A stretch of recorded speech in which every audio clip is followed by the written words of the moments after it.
За хамтдаа дээд зохины дасгал хийж сурыг. За дээд зохины дасгалыг хийснээр бидний одоо унсан зох маш гоё өргөгдөж өгнө.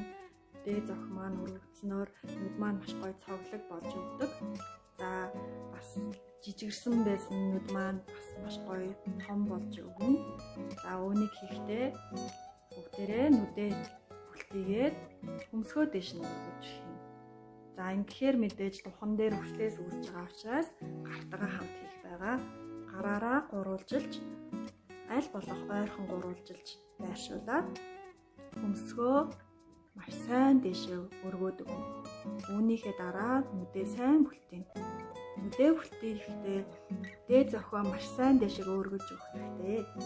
За ингээд 10 секунд барьцгаая.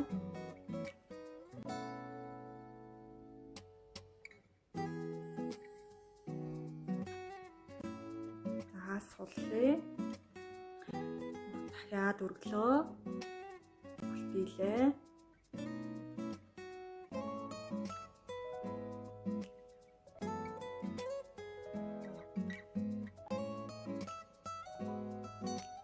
Суллаа. Өргөлөө. Бүлтийлээ. Гараараа үл ялэг эсэргүүцэж дарж өгнө. Гартагаа хамт ингээд дээшлээд ээж болохгүй. Одоо жишээлбэл гараа өргөх, хөмсгөө өргөхдөө гар маань адилхан дээшлэх юм бол мөн адил духан дээр өвчлөөс үүсэх учраас гараараа бага зэрэг эсэргүүцээд хөмсгийнхаа өсгөн дээр сайн дарж өгөх хэрэгтэй.